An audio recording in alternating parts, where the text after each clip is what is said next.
Hi, everybody. I'm Gloria Moraga. This is the Political Woman podcast. In this episode of Political Woman, I'm explaining Georgia.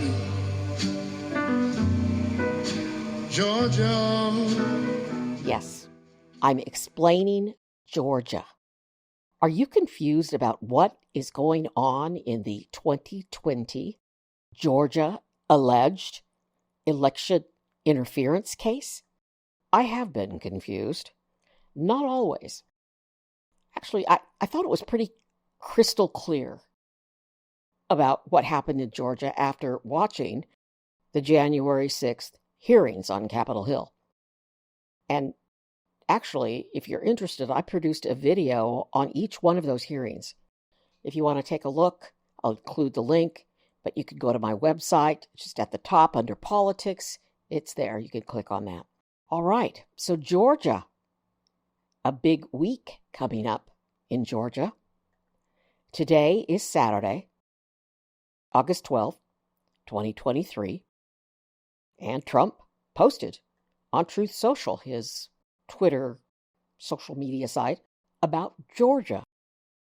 And once again, he said he had made a perfect call. Here's that soundbite.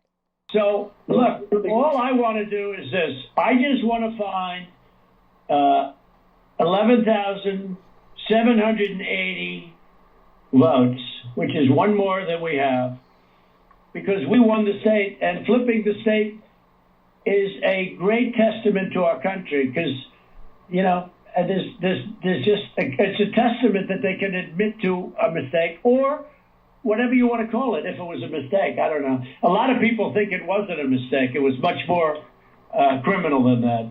But it's a big problem.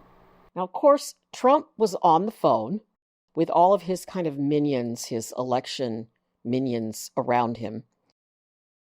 He was on the phone with Brad Raffensperger, the Georgia Secretary of State. He was elected in 2018, and then he was reelected in 2022. I listened to this call again today. It is amazing to me how patient Brad Raffensperger is with Trump. He tried to reason with Trump, who, for God's sakes, was the President of the United States. How do you even argue with the President of the United States? But Brad did it, and he did an excellent job. And here are just a couple of sound bites. Well, Mr. President, the challenge that you have is the data you have is wrong. We talked to the congressmen, and they were surprised, but I guess there was a person named Mr. Raynard that came to these meetings and presented data. And he said that there was dead people, I believe it was upward of 5,000. The actual number were two people that were dead that voted. And so that's wrong. That was two. Well, Cleta, how do you respond to that? You're talking about the State Farm video. And I think it's extremely unfortunate that Rudy Giuliani or his people, they sliced and diced that video and took it out of context. So the next day we brought in WSB TV and we let them see the full run of tape. And what you'll see, the events that transpired are nowhere near what was projected by. Yeah, Mr. President, we'll send you the link from WSB. I don't care about a link. I don't need it. I have a much bread. They put them in 3 times. Mr. President, they did not put that. We did an audit of that, and we proved conclusively that they were not scanned 3 times. Now, Raffensperger stood his ground. And for doing that, he was threatened and hounded. In fact, Trump made a couple of veiled threats in the phone call. And here's a quote. I got this from Reuters. Quote, Tricia Raffensperger told Reuters that the threats and intimidation had forced her family into hiding for almost a week in late November. Intruders had broken into a family member's house around that time. And the same night, members of the far-right extremist group, the Oath Keepers, were found outside the Raffenspergers' home. Wow. So that's a little bit of the background, but let me hit on the confusion. I'll try to clear it up because this is what kind of threw me. District Attorney Fani Willis has been investigating Georgia election fraud for about 2 years plus. Of course, as part of her case, she had the phone call that was very well known and the support of many elected officials in Georgia, like Brad Raffensperger and many others. And she had all of the information from the January 6th committee.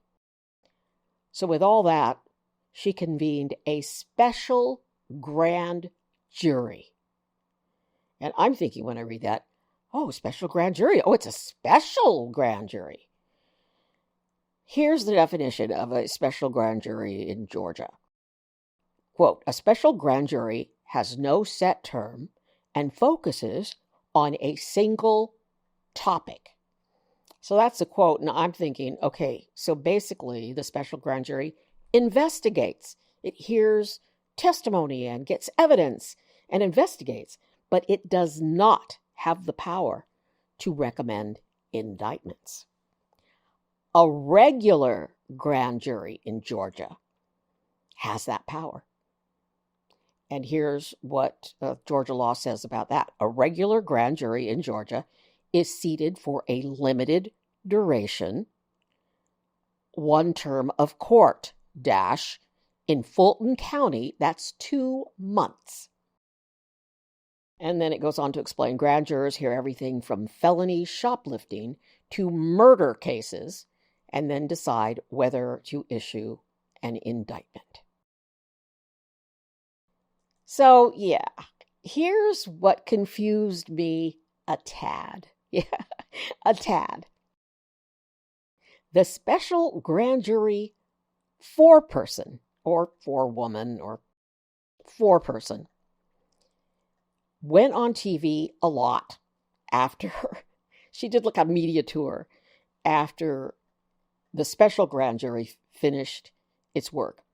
Now, her name is Emily Coors, and the stories I've read about her and what I've heard is she was chosen as foreperson of the 23-person special purpose grand jury impaneled by Atlanta Fulton County District Attorney Fani Willis. And what I heard from other people on the special purpose grand jury was they had to decide who was going to be in charge. And they said, okay, who wants to be foreman? And nobody raised their hand. And then finally, Emily raised her hand, and then that's how she became the foreperson. Well, as I said, she went on a media tour after the special purpose grand jury finished its work. And here's one of those sound bites. I will tell you, it's not a short list. I mean, we saw 75 people, and there are 6 pages of the report cut out. There are certainly names that you would recognize, yes. There definitely are some names that you expect. Yeah, there are going to be a lot of people indicted. And we've learned from other reports that nearly 20 people are known to have been told that they could face charges as a result of the Georgia investigation. Right now, in Georgia, there are 2 regular grand juries meeting. And I know nothing about if only one of those grand juries is hearing testimony on the 2020 election, or if both of them are, or what. But we know they're meeting, and we also know this. On Saturday, 2 witnesses received subpoenas to testify before the grand jury.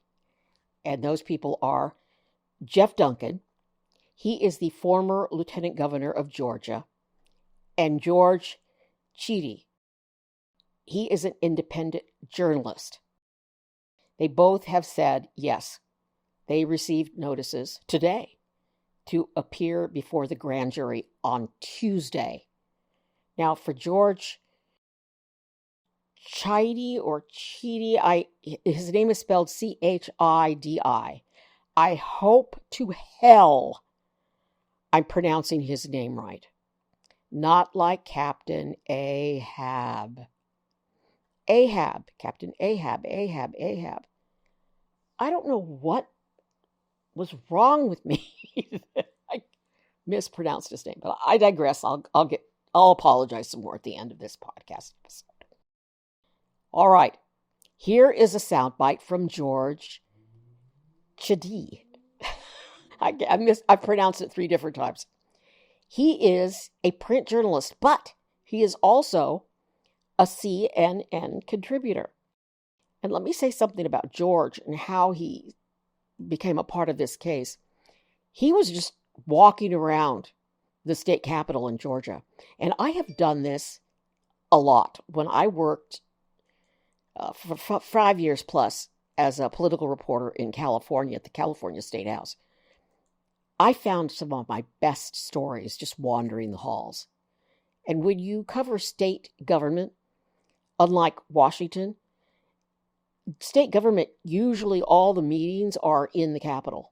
So in California, all the meetings, all the hearings are in the Capitol. And so you could just wander around from hearing to hearing and get great stuff. And that's what he was doing. Here's, I cut up 2 of his little quick sound bites. I'm looking around at who else is seeing this. Like, hey, does anybody know what's going on in that room? I went into the room and I walked in the door. Hey, what's going on here? What are you doing? Like, we're having a meeting. And there was a woman's voice and I'm looking around and I've got the thing going. And then she says, oh, he's got a camera going. And then another fellow comes and just sort of hustles me out. I said, but what is this meeting? And she says, it's an education meeting. George stumbled into a phony electors meeting. And then he reported on it. Wow. So he's going to be testifying before the grand jury, as is Jeff Duncan, who is a big Trump critic and just appalled and embarrassed. He said he was embarrassed. He told CNN that when Rudy Giuliani, who was Trump's attorney at the time, came to Georgia and talked to state lawmakers. I did just receive notification to appear on Tuesday morning at the Fulton County Grand Jury, and I certainly will be there to do my part in recounting the facts. I have no expectations as to the questions, and I'll certainly answer whatever questions put in front of me, and certainly don't want to go any deeper than that to jeopardize or compromise the investigation. But look, for me, this is a story that is important for Republicans to hear, Americans to hear. Let's hear the whole truth and nothing but the truth about Donald Trump's actions and the surrounding cast of characters around him. We watched a series of events happen here that were tragic and untruthful.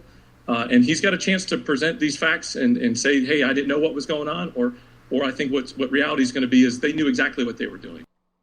Okay, so we know the grand jury's meeting. We know people are going to be talking to the grand jurors. A spokesperson for the Fulton County District Attorney's Office could not be reached for comment on Saturday and will not talk about any of this. Here's the thing about Georgia.